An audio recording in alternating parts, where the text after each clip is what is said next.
maquinista en camino, siempre en su sitio va fiel.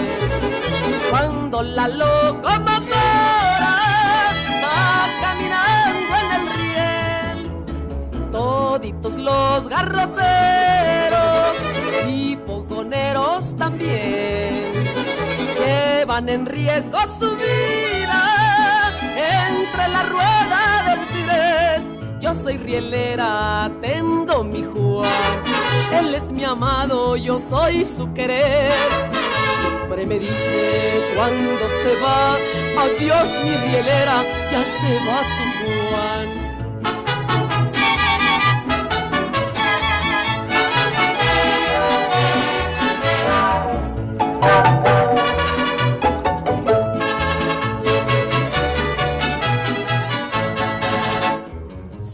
Porque me ven polainas, piensan que soy... Escenario a la independencia en 1910, el entonces presidente Porfirio Díaz convocó a un concurso internacional, en donde el ganador se encargaría de realizar lo que sería uno de los más grandes y lujosos palacios legislativos del mundo. El arquitecto francés Émile Bernard fue el elegido para realizar el proyecto, y en 1906 comenzó la cimentación del lujoso edificio. En 1910 estalló un conflicto armado que se considera el acontecimiento político y social más importante del siglo XX en México, la Revolución Mexicana. El inicio de este movimiento revolucionario implicó un gran gasto de fondos para combatirlo, lo cual dejó al proyecto de Palacio Legislativo sin recursos, y en 1912 la obra fue suspendida. Al terminar la revolución, Émile Bernard quiso rescatar lo que ya había iniciado y le presentó al gobierno de Álvaro Obregón un nuevo proyecto para aprovechar la estructura metálica que ya estaba construida y convertirla en un panteón para los héroes de guerra. Sin embargo, la muerte de Obregón y de Bernard frustraron esta nueva iniciativa. Fue hasta 1933 cuando el arquitecto Carlos Obregón Santacilia retoma la obra inconclusa del arquitecto francés, la interpreta y le otorga un nuevo significado basado en la utilización de la plaza como un espacio público en torno a la conmemoración de una revolución constante. Y fue así como comenzó de manera oficial la construcción del Monumento a la Revolución, que en 1933 se constituye como un mausoleo y que hoy en día permanece al centro de la Plaza de la República. Después del abandono de la construcción en el año de 1938, Carlos Obregón Santacilia concluyó la obra a base de este aprovechamiento de la cúpula para hacer un monumento a la Revolución Mexicana.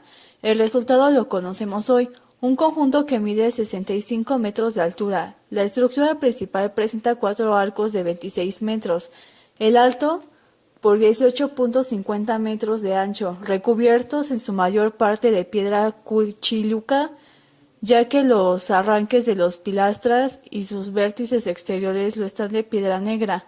Sobre estas últimas descansa un gran cubo de piedra chiluca, el que, a su vez, sostiene una doble cúpula, la cual se complementa con la otra interior. La cúpula exterior se halla recubierta de láminas de cobre y se remata la linterna hueca, de piedra negra, que se proyectó originalmente para alojar un luminoso rayo de luz que sería guía nocturna para los aviones, pero hasta el día de hoy nunca se ha encendido. También se colocó una vialidad que pasaba justamente enfrente del ahora monumento, pero se hizo una rehabilitación de esa vialidad convirtiéndola en paso peatonal. Se abrieron las puertas del Museo de la Revolución Mexicana y se dio acceso al mirador del monumento por 2 elevadores en los costados. Sin embargo, en 1970 el acceso al elevador queda bloqueado, y así el monumento y la Plaza de la República quedan en el abandono durante 40 años. En el 2010, para celebrar el centenario de la Revolución Mexicana, se llevó a cabo el rescate y restauración de la habilitación del monumento y la plaza, y se hizo un elevador justamente en el centro. Esta propuesta causó mucha polémica, pues muchos no estaban de acuerdo, ya que no se respetaba la estructura, así que se propuso hacerlo de cristal y disimularlo con la transparencia. Aunque dispone de 2 elevadores para ascender a la cúpula, el primero asciende verticalmente hasta llegar a nivel de las terrazas interiores. El segundo lo hace describiendo una trayectoria a una curva que sigue la forma de la cúpula y lleva hasta la linterna o un domo. En el centro fue instalado un elevador curvo y estaba considerado mundialmente como el primero en su género. El 4 de febrero de 1936 se emitió un decreto en donde otorgaba la principal visita funeraria al monumento de la Revolución. Aquí descansarían los restos de los jefes revolucionarios. En cada una de las columnas, según Olivero y Martínez, cada una de estas columnas tenía un significado. Una era la independencia, la ley agraria, la ley obrera y la ley de reforma. Bajo cada una de estas columnas se encuentran los restos de Francisco Madero, Venustiano Carranza, Plutarco Elías Calles y Lázaro Cárdenas. En el caso de Pancho Villa, sus restos fueron exhumados y se dice que en donde se encuentra su cripta descansan los restos de una mujer desconocida.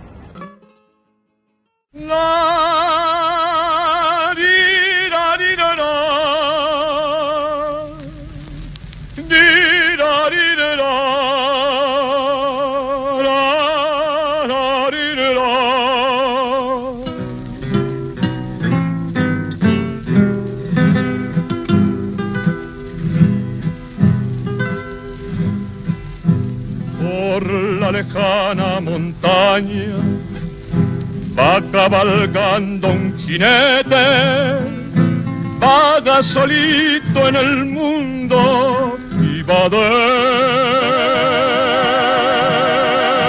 deseando la muerte.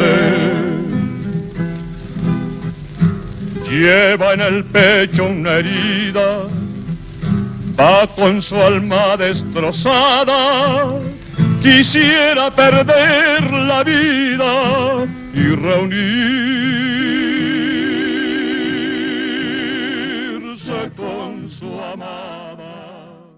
En el año de 1946, un piloto español, Jacobo Fernández Alberdi, dio muestras de que su destreza con los aviones era inmensa y cruzó un par de veces por los arcos del Monumento a la Revolución. Este hecho se comparó con un caso que se dio en Francia en el año de 1924, con un suboficial aviador del ejército francés que hizo lo mismo en el Arco del Triunfo, pero en el que el riesgo fue mucho menor, ya que la amplitud de la vía de los Campos Elíseos y la dimensión de la arcada era mucho más amplia. Por este hecho, el conductor del avión francés fue condecorado y en el monumento se grabó la fecha y la hora de su proeza. Y aunque Jacobo lo superó, y por mucho, Alberdi, al tratar de imitar el estilo francés de los pilotos enamorados, se le retiró la licencia de piloto y nadie reconoció el mérito de su vuelo, ya que había violado los reglamentos de aeronavegación que prohibían estrictamente esta clase de acrobacias, pero el piloto desconocía los estatutos de las reglas de aviación mexicana, ya que apenas iba a permanecer unos meses en México. Y aunque su nave era de tamaño regular y había participado en más de 100 combates aéreos en un récord de 18 aparatos enemigos alemanes e italianos derribados, este acto fue criticado inmensamente por la prensa, diciendo que se puso en peligro su vida y la de su novia, que iba como copiloto. La prensa dijo que era un acto amarillista y no quitaba que él era un completamente ilegal, pero esto no desconoce que esta sea una obra digna de admirar. Jacobo Fernández hizo esta hazaña para ganarse el amor de su novia, llevándole en un viaje a través de esta obra arquitectónica como motivo de conmemoración de la Revolución Mexicana. Un hombre enamorado es capaz de cualquier cosa. De esta manera fue en la que pidió matrimonio a su novia mexicana Elisa Flores Morales, quien le contestó: "Contigo hasta la muerte", antes de subir al avión, según la reseña que ambos sostuvieron para una revista de aquella época. A pesar de que esta hazaña no fue reconocida por él. El Monumento a la Revolución fue un proyecto convocado por el presidente Porfirio Díaz. Este proyecto comienza su construcción a partir de 1911. Sin embargo, tiene que ser detenido por causas de la Revolución Mexicana. Este proyecto es abandonado hasta 2010, cuando por conmemoración de la Revolución Mexicana es puesto nuevamente en marcha, no solamente el monumento, sino también la Plaza de la República, pues esta se encontraba abandonada. Asimismo, pues esta es la cimentación del monumento a la Revolución, es lo que sostiene el edificio. Y bueno, pues como se podrá observar en el video, pues hay los materiales que son utilizados se llaman renaches y acero, por lo tanto la cimentación del monumento es pues bastante fuerte. Y bueno, también es importante mencionar que el monumento a la Revolución cuenta con cimentación, mirador y linternilla, que es la parte más alta del monumento. Bueno, esto es un poquito de la exposición que se llama Bajo la Mira, que se encuentra en Monumento a la Revolución. Esta exposición tiene como principal fin promover la paz. A lo largo del Monumento a la Revolución se encuentran 1000 rifles distribuidos en diferentes lugares. Y bueno, esto con el propósito de, como ya lo mencioné, promover la paz y no como el concepto que tenemos de que los rifles se utilizan para matar. Entonces, pues es una expresión bastante interesante. Esta es otra parte de lo que es Monumento a la Revolución, la cimentación.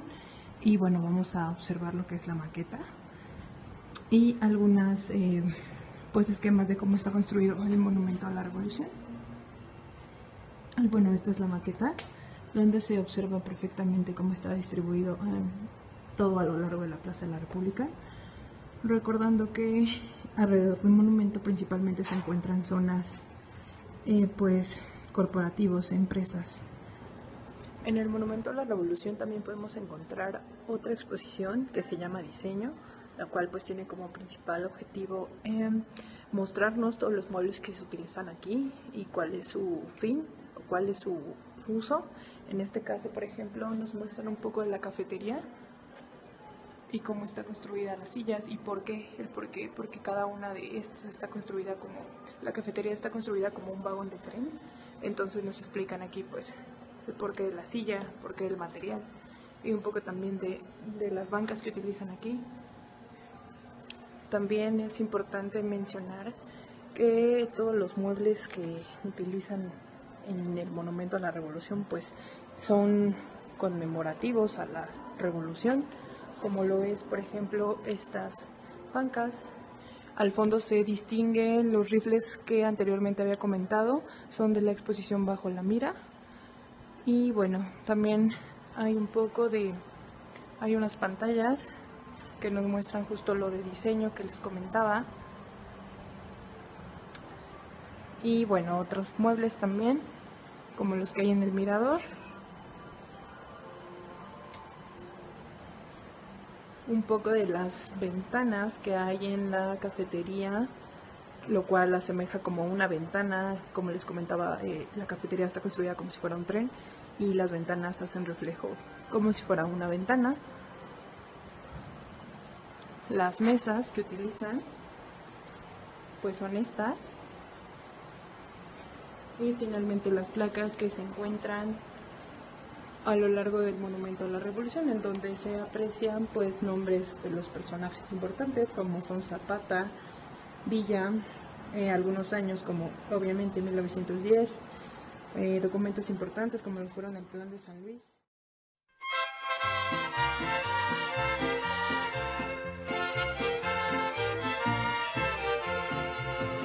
Si Adelita se fuera con otro, la seguiría por tierra y por mar.